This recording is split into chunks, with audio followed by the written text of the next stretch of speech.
This is a CISF review, and today we'll be reviewing the SYSTEMA PTW M4A1 MAX. So here's the box that the PTW comes in. Just a standard black box that says SYSTEMA Professional Training Weapon. And alright, and here's the PTW. This is the new 2008 MAX. And the MAX means that it has reinforced internals that allows it to take up to an M150 cylinder, allowing it to shoot up to about 500 FPS with .2s. And this is the M150 cylinder that the PTW uses. It's red, but you know, I think that's a little bit too high of an FPS for me, so I bought a gold cylinder, which is an M130, and that is about 420 to 430 FPS with .2s, so that's about perfect for me. This gun did cost me about $1,500 and plus about $500 worth of accessories. Right now I'm just going to go over the basic features of the PTW. The PTW has a steel barrel and steel front sight, so it makes it pretty front heavy until you put the battery in, at least. Now, the gun doesn't come with this setup. It comes with standard M4 handguards and a carry handle, but it does come with this crane stock. I took out the handguards, put on a rail system, put on a flashlight, vertical foregrip, and a fully functional PEQ with a laser and LED. Took out the carry handle, put on a rail system, and put on a nameplate. Alright, coming back here, here's the receiver. The receiver isn't made out of steel, but it is made out of some sort of aluminum alloy, which isn't nearly as sturdy as steel, but it's still sturdy. And this is the left side of the gun, which has the dust cover, mag release, and forward assist. The forward assist is a dummy, so you push it, it doesn't really do anything. The dust cover, it doesn't flip open, you have to pull it open yourself. But there really isn't much use on the PTW for pulling open the dust cover. And probably the most unrealistic part on the PTW is a charging handle, and because it doesn't pull out, you can't pull it out, so this is pretty much as far as it goes. So that's probably the most unrealistic part on the PTW.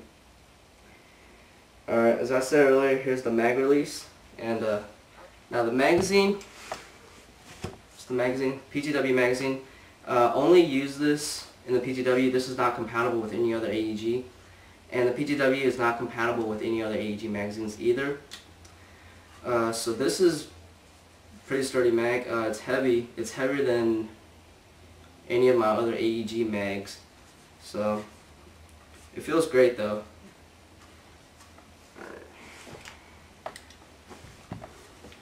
And it just locks in just like that. Right. Now, earlier when I said there's really not much use to opening up the dust cover on the PTW, is because usually in an AEG you open up the dust cover to adjust the hop up, but the PTW hop up is right in the mag well, which it comes with a hop up adjustment tool, and you do need to use that to adjust the hop up, which is in there. Alright, so here's the other side of the receiver, the left side. It's got the standard SYSTEMA trades right there, and here you got the bolt catch, or the bolt lock, the bolt release, whatever you want to call it, but it jumps out when you're out of ammo, and when you reload you do need to give this a push, so it pretty much replicates the reload process of a real steel M4. And here's the selector switch. Functions very smoothly. Just locks in place just like that. And I said earlier, I got the M4A1, so it has a semi and the full auto rather than the 3-round burst. Just clicks very nicely in place. So, alright. A few of the other steel parts on this PTW include the trigger, mag release, and dust cover, and I believe the charging handle might be made out of steel. I'm not sure what that is. Now all the furniture on this gun, which is including the hand grip, the foregrip, which I took off, and the stock, that's made out of reinforced polymer rather than, you know, ABS. Here's the crane stock that the PTW comes with, and as you notice, the stock tube is pretty shiny. The system advertised that the stock tube is made out of stainless steel or heat tempered steel. It seems pretty light, and steel is supposed to be one of the heaviest metals, but it seems pretty light. So kind of skeptical about that. But it does seem to be some sort of heat tempered metal of some sort. But as I said, here's the crane stock. It's got these pads on there. Feels very nice, very comfortable. Just rest your cheek on there. And you can pull out the crane stock. It's adjustable. I think it's like 5 or 6 or maybe 7 different adjustable positions. And at the back there's a rubber plate which, you know, grips onto your shoulder very nicely. And you take the butt plate off for battery installation. And here's the second position, which pretty much is my favorite. Fits me the best. And so that's pretty much it. That's pretty much all the basic features on this gun.